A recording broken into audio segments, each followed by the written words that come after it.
And now I do. I do hear your cat now. Hello, everybody. Welcome to another episode of Dear Work Wives. I'm Adrienne. And I'm Emily, and you're going to hear my cats in the background because they're mad at me. So sorry. Sorry, you can't go outside anymore. Yeah. And this is another episode of Dear Work Wives, where we're here to help you create a work environment that doesn't suck. Yep. So one most of podcast them episode do. at a time. Yeah. We That's right. have gotten a little bit of feedback that someone heard the episode and They didn't like it. apologized. Apologize Mm-hmm. for their actions. About the situation. I'm not going to go into any more detail because I want to protect that person's privacy.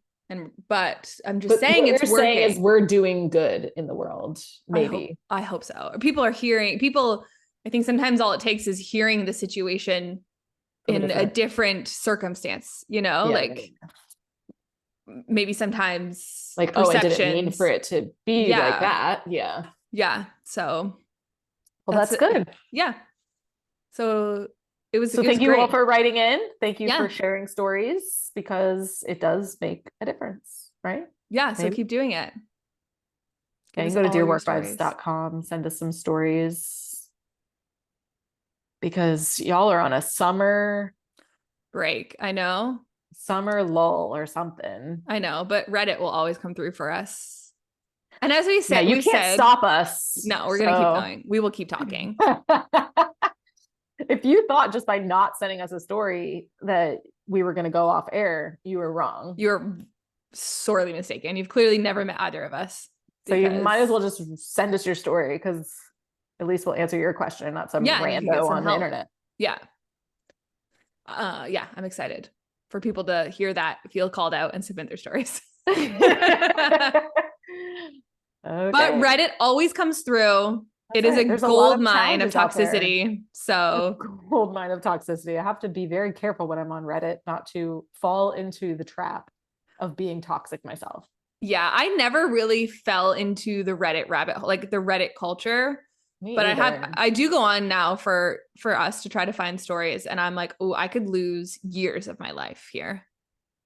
Oh yeah. I think I told you, like, I was somehow accidentally got on some like influencer snark pages, which is very toxic. And like, it's all kind of true, but do I need to sit there and read and be negative about these people that I don't even know, that I'm choosing to follow? Like, why am I choosing to follow these people and then choosing to read snark pages about how terrible they are? I'm like, just stop, Adrienne. Just be better. Exit. Just like do a Homer Simpson, like into the bush, and you don't have to talk about them. You don't have to look at them. Yeah. Maybe they're terrible people. Maybe they're not, but it's just like making me like the more I read it, the more I was Reddit. The more I just got that right now. The more I read it, the more I was like getting sucked into watching the stories and then being like, oh, what did they say about this? Finding the highlights and who did they tag? Yeah. I have been down many like TikTok influencer drama rabbit holes. And I know that there's always accompanying Reddit threads about it. And it's wild. Like the Utah moms. It's not good. It's not good. It's not good. Yeah. But you can keep posting your work stuff on there, because that's a rabbit hole. Cool, because people are that, to me, like, that's actually a helpful part of the internet, because whenever there's like, oh, I'm having this problem at work or whatever, like, people actually share valuable, helpful info. Versus like the snark pages are just like shit talking about how terrible these people are, and like everyone's just jumping on the bandwagon of like, oh yeah, she wore this, did you see her, she looked terrible, or whatever. I'm like, okay, what's the point of this? I know. And then they're gonna see it. Girls, like high school, and I don't want to be that. So, but like, I also love the "Am I the asshole" ones. Love those, which is kind of what some of these are too. Totally. Like, I love "Am I the asshole"? Is, oh my god, it's so funny, and most of the time these people are the asshole, and when you've got like 7,000 people telling you that like you're kind of the asshole, then usually they'll write back and they'll be like, thank you. Like, thank you for telling me, because I couldn't see it from that perspective until now, you know? Yeah. Which full circle is kind of what some of could happen here if, you know, we talk about your story and yes, and it gets back and or you were or someone hears and they're like, oh, that's a different, you know, I've had some distance from the situation and now I have a different way of looking at it for all parties involved, you know? So yep, I do. Yeah. How you ran away, but then he came back. That's the highlight for you this week, right? Yeah, my cat ran away, but he came back the very next day.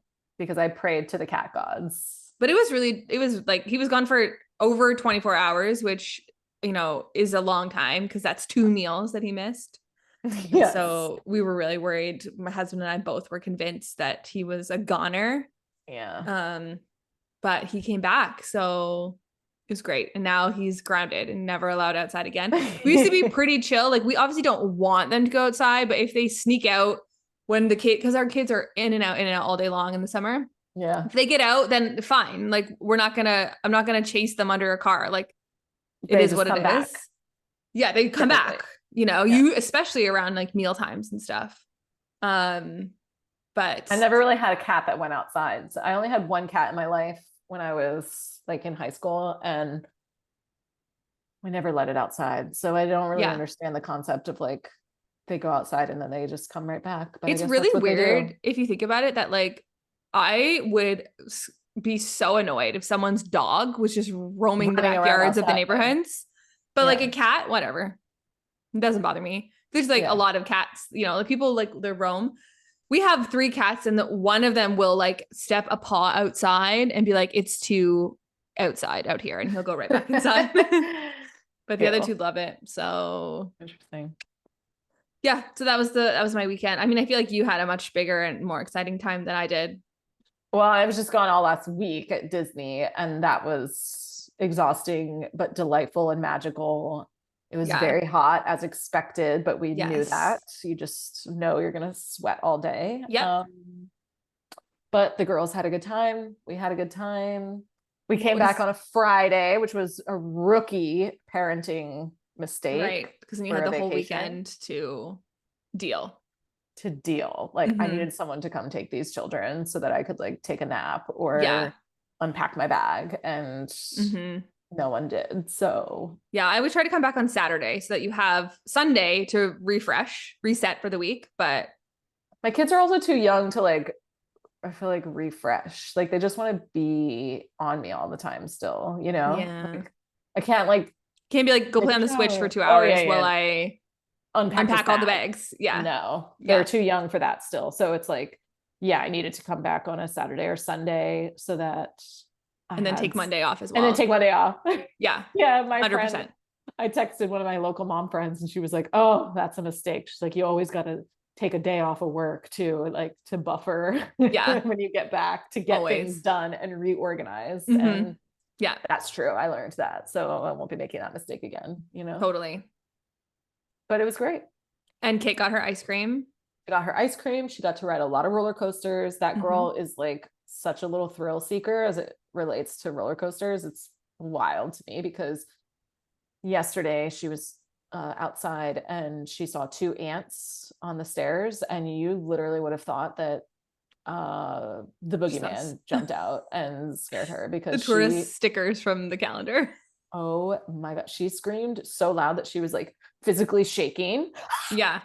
From these 2 ants. I was like, Kit, I couldn't stop laughing at her because I was like, okay, I'm comforting you, but also they're 2 little black ants. Yeah. Like, why are you? Sorry, Kate, you're never going camping. Like, you just can't. She can't. Like, what happened to her? I don't know when she all of a sudden became so terrified of bugs, but put her on a roller coaster. She's fine. Put an ant in front of her. Yeah. And no. So I have a little girly girl on my hands, I think, you know? Yeah, it is what it is.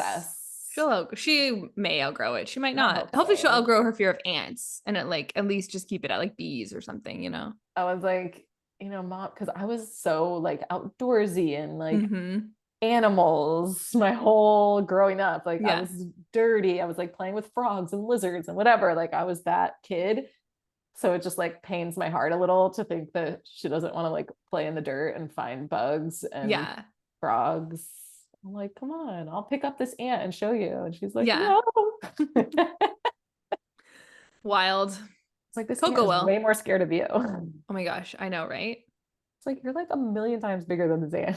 Sometimes I think about that, like, because when I go for my walk, and you know how you'll see like a huge colony of ants like coming out of the sidewalk cracks, and like maybe you see it too late, and then you step on it, and then you just have killed like 300 ants with one errant footstep, and it's like, man, what a tough life that would be.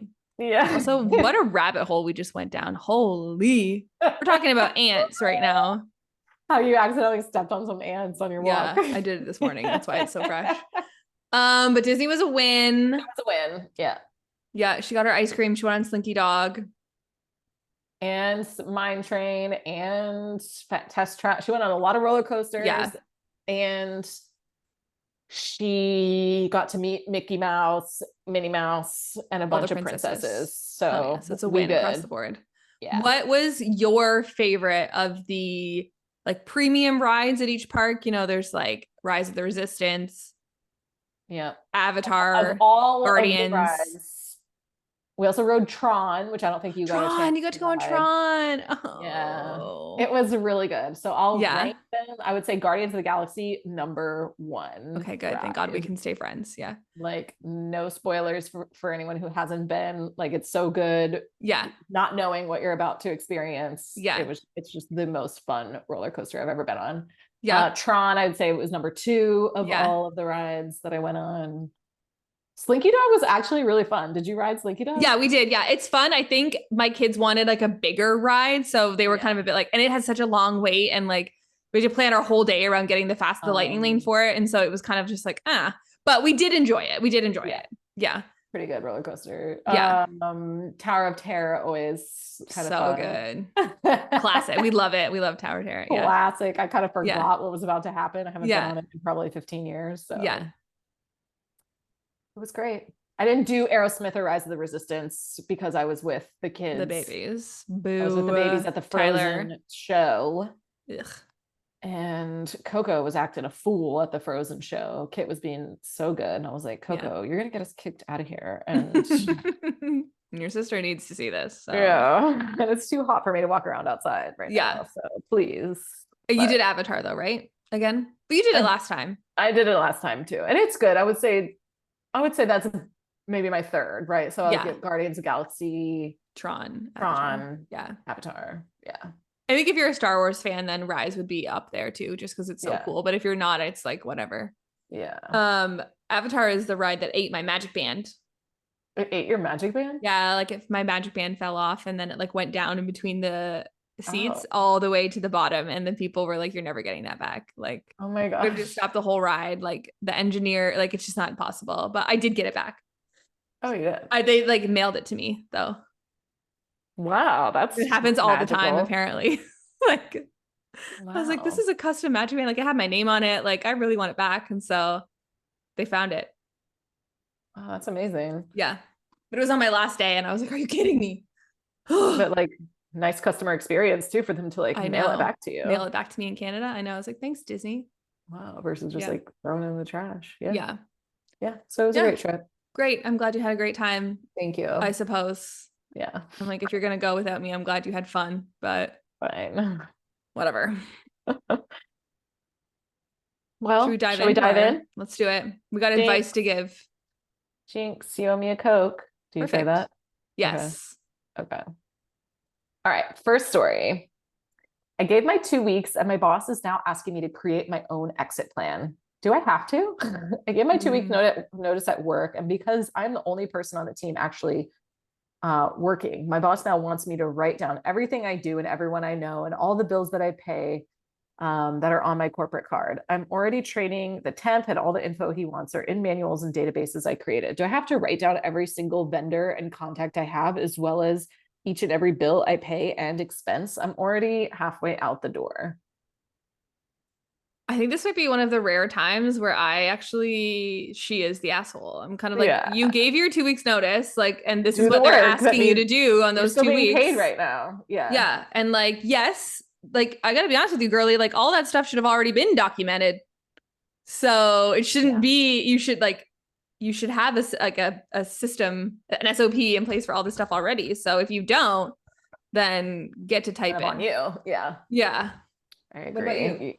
I agree. I think that yes, you need to do this because you given your 2 weeks. Your 2 weeks doesn't mean you sit around and do nothing until it's time to go. It means whatever the company needs done for those 2 weeks until you leave, right? And they're saying we need you to document all the stuff that you've been doing, which is perfectly logical of them to do. If 100%. You don't want to do that, then do not accept pay for the next 2 weeks and just leave now and let them keep their money, right? Like that would be the only caveat of like, okay, you don't have to do this, I guess, but you also should not be getting paid then because they don't maybe need you to do anything for the next 2 weeks. And I would assume that part of training your replacement would be also giving them this information. So I feel like she is like in the wrong, and also maybe this is why you're leaving this job, is because like none of this stuff is clearly important. Like if I was to give my 2 weeks notice right now, like everyone would know. Everything's documented, all my logins, like all the stuff I cover, like it's all already there. So like there would be none of this, you know? Right. So sorry, and girl, like, yes, you do have to do that. Leave like on a positive note, right? I would think so that you can have a good referral, a good relationship, because that's worth way more than just not wanting to do this work for the next 2 weeks. I know. You know? Sounds pretty like mindless, like whatever work. So write down a few vendors. Really seen that hard. Print out a credit card statement and like turn it into an Excel sheet, and there you go. You know? So. All right, this one's pretty juicy. Ooh. I'm excited. I discovered my boss's home movies. Help. Wait. What kind of home movies? Is there more context here? Yes. Okay, good. So, well, I'm at a bit of a loss for words at the moment. I'm 1 month into a new job at a company I was very much looking forward to working for. I was hired as the marketing director, and while marketing is a strong focus of the role, given my previous experience as an art director, I will also be overseeing branding initiatives, packaging design, content creation, and video production. In the latter is where my problem lies. As part of my initial video projects, we were overhauling the YouTube channel, and to begin the process, I was given a massive 2 terabyte Final Cut project file containing all of the current projects. My job is to go through all the videos, essentially trim the fat, polish it all up. And in doing so, I made my way into the back end of the project files where all the original video clips are stored. Long story short, in doing so, I found various files of my boss's own homemade sex tapes. I went through ranges of emotions and what ifs, and I pride myself in being analytical and non-judgmental. To each his own, I first thought, but I can't shake that this is bothersome on more than a few levels. Number one, the lady in the video is not his wife. Number two, I've come to the realization that I will never be able to look at this job or my boss the same. So here I am. We don't have a formal HR department. I don't really want to look for jobs, but morally, I'm not sure if I can be here anymore. So what can I do? Oh, man. Oh, gosh. I mean, I feel like how much of these did you watch? I feel like we should have 2 seconds should have been enough. Oh, this is not what I'm supposed to be seeing, right? Yeah, totally. So like if you kept watching, I feel like that might be kept digging, you know what I mean? And I guess I'm just like, how were you digging? Like, I don't know. How did you get into the back end, and how not that I think that you were looking for anything. So, maybe just being really diligent, but I don't know enough about, but it's tell the boss or just delete them and pretend it never happened. Well, it doesn't even sound like they need to be. It sounds like they were like already deleted. Like if they're like, or written over, Yeah. I wouldn't say a word. And I guess it's up to this person if they want to leave, if they really can't like maintain. I wouldn't say a word. I would be like, oh, there's an issue with this hard drive. I need to transfer the files. I would get a new one. I would put all the clean files on it, and then I would throw the old one in the garbage, and I would never say anything again. Yeah. Like I would just, no, I wouldn't say a word, and I wouldn't leave probably either, because it's none of your business if that's his wife. You don't know anything about their marriage. Right. That's what I was thinking. Like maybe you don't know how old it are. You just maybe they role play, maybe they involve other people in their marriage. Maybe maybe it's none of your business. So I would not even touch that with a 10-foot pole.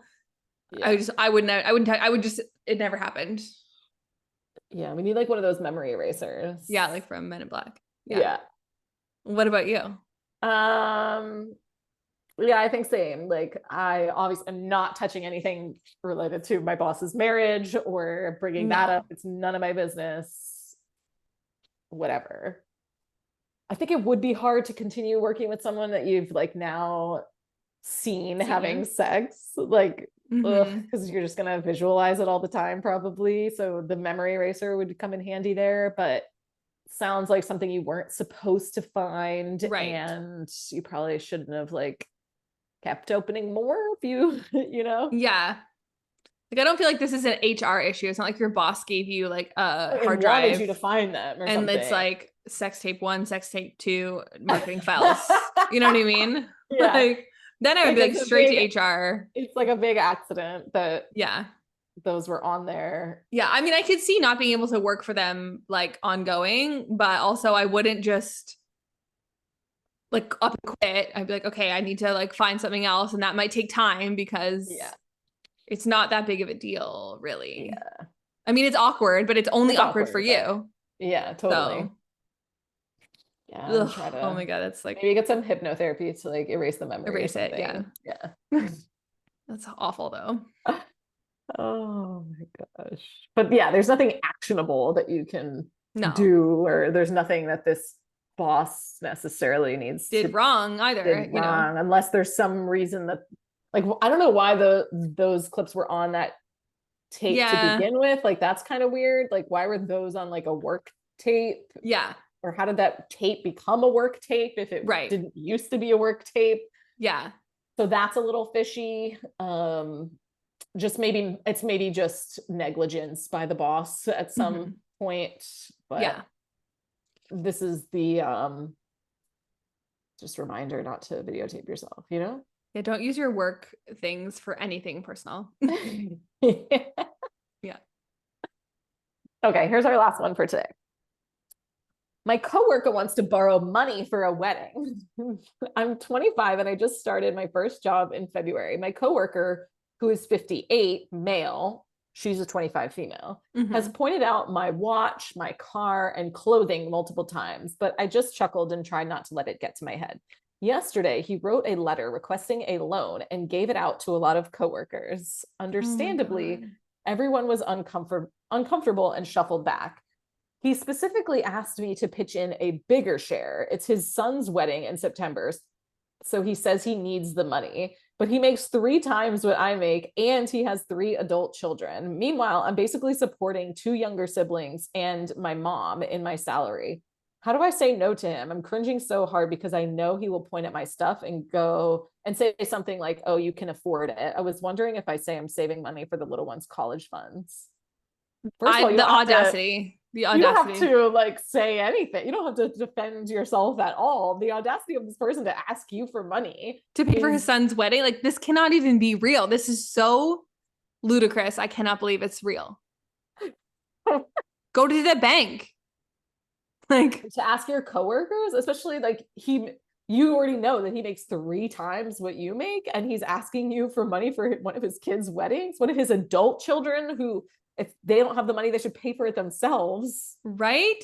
Like if your parents don't have the money for your wedding, that's your responsibility, not your parents' coworkers' responsibility. Like what in the world is happening? I just don't understand the audacity to come into work and ask your coworkers for money. No. And like this isn't a situation where it's like Sarah got in a car accident and we're all going to pitch in to help her. Medical, you know what I mean? Like, no, this is Frank can't manage his money and promised baby Tommy that he would pay for his wedding and has no money left. Like he didn't manage his money well, and now he's pointing at your material things, thinking that you somehow have more money than him. I just also like the fact that you're feeling uncomfortable to tell him no and feeling like you need to justify why you're saying no is a problem. Like you do not need to justify to him at all why you're saying no. No is a complete sentence in this scenario. You do not need, like, you could be spending all your money on Starbucks coffee or a brand new car or something very frivolous. Skittles. Like, and it's really I don't none care. of his business. And it doesn't really matter. Like that's your choice, that you want to buy 1 million packs of Skittles, and that's where the money's going. And that does not and that is important to you, and that's your money. Does not matter that it's not where Frank or whoever you know, would spend his money. I would not even acknowledge this letter. Like I wouldn't even say no. Like I wouldn't even answer it. I would just pretend I never saw it. And if you have HR, I would go to HR, because that seems. Yeah, he specifically asked her to pitch in a bigger share, which, this needs to be reported for sure. He cannot be. Right. You can't be soliciting. Panhandling. I'm. Emily, can I ask you? Yeah.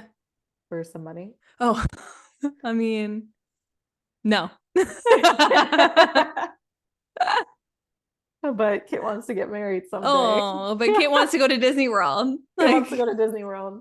So does Lila. So. Yeah. That is so. It's just like, no. You have to report this, for one. And I would just not acknowledge it. And I would talk to other coworkers and be like, we're just not acknowledging this, right? Like. Does this man not feel uncomfortable too? Like now that he's asked, because he has all the audacity. Like I think if you get all the audacity, you get none of the ability to feel discomfort. You know? Yeah. I want to know what he's spending his money on. If he makes 3 times the amount that she does, I know, and he can't afford his children's, like, the wedding, but you knew your child was like gonna grow up and if it's important to you to like pay for your kid's wedding, then you should be saving for that. Something. You know what I mean? It's not. I will not be paying for my kid's wedding, so I'm not saving for it. You know, you'll let them know that far in advance, right? Like, I'll be like, here's a couple grand. You know what I mean? Like, do you think that the tradition of it being like the girl's parents should pay for the wedding? Do you believe in that? Absolutely not. 0% of me believes in that. I think in this, like, and we got some help from our parents with some things. We paid for the bulk of it on our own because we are grown adults. Like, especially the age that your parents are at, that when kids are getting married, like they need to be saving their money for retirement. Like it's like one of the most, like, theoretically they have the most, maybe the highest salary they've ever been making, and they have the least, they don't have the kids to pay for anymore. So they should be putting their money. I don't want to support my parents. Like, I want them to be able to support themselves through retirement. And I can pay for I have my whole life to pay off the wedding. You know what I mean? It's the same as, like, I think it's I know Dave Ramsey is like super questionable, but he has that philosophy. It's like, don't save for kids' school, like save for your retirement, because your kids have their whole lives to pay off school, and like you need to retire. Like you have a finite amount of time, right? Yep. I just don't believe in it because I have 2 girls, so. Oh yeah, no. I'm just kidding. But you have to pay for 2 weddings? No. No, I think I would give them, like, whether I had girls or boys, I think I would give them, like, okay, this is what we're giving you. Totally. I definitely want to give them a chunk of money. Like, this is what I've got. You can use it towards your wedding. You can use it towards a house. You can use it towards a career, whatever you want to do with it. But I'm not paying for like some super expensive wedding all by myself just because I birthed a girl. Just because like if I'm gonna, but then where's the goats? Like, I need some. Right. You know what I mean? Like, no. Is and also like because like it's like the dowry. Because you're like so thankful that someone's taking your daughter, that you're like, here's more things, because girls are useless. You know what I mean? Like, and so like, you're taking this burden from me. So here's taking this burden. Thank you so much. Here's some goats too. I'll pay for the whole wedding, or I'll pay for the goat, like, yeah, she comes with her accessories are 3 goats, a trunk of gold, like that's the tradition, right? Like that's where it came from. Yeah. No, I don't think about my girls that way. So no, they are the prize. Anything. Yeah. I was like, if anything, you're paying me to take you pay me. my son and my daughter. Like, it doesn't matter the situation. Like, you're winning. So I don't know. I think it's like a really wild thing. Yeah, it's like, to your point too, it's like it doesn't even have to be for their wedding, because like, what if like my kids like be a different age? Maybe they won't get married. Right. Maybe like we have a couple of friends actually who are like together, have children, but they never got married, Yeah. So maybe at a certain age, I just plan to give them like, here's a chunk or whatever. Here's cash. What I'm giving you. Mm-hmm. Whether you're single or not, you shouldn't also be rewarded with this huge chunk of cash just because you're deciding to get married. Right. Like, what about the kid who maybe doesn't want to get married? Like, exactly. Can they have some cash for a house? Yeah. Or car or savings, you know what I mean? Or a business idea. Like, it's like, but it's not a bottomless pit. You know what I mean? This is very progressive of us. And I appreciate this conversation because it's a part of parenting I haven't thought about yet, but I think this is the better route versus I'll just pay for your wedding. No. Yeah, no, we're very like. So maybe this girl should just tell that guy, like, it's very antiquated of you to pay for his wedding anyway. Right. He can pay for his own wedding. And if you can't, then you shouldn't be getting have the wedding you can afford. You should go to the courthouse. Live the life you deserve. Have the day you deserve. The day you deserve, everyone. Yeah. So good luck with that. And I hope everyone just like pretends it never happened, because it doesn't even deserve to be acknowledged. Except for by HR. Correct. Yeah. All right. That's it. All right. Well, if anyone would like to submit their stories, you can go to dearworkwives.com. Yeah. It's all anonymous. You can submit it. Super easy. And we'd love to talk about it. So absolutely. We'll see you next Tuesday. We'll see you next Tuesday.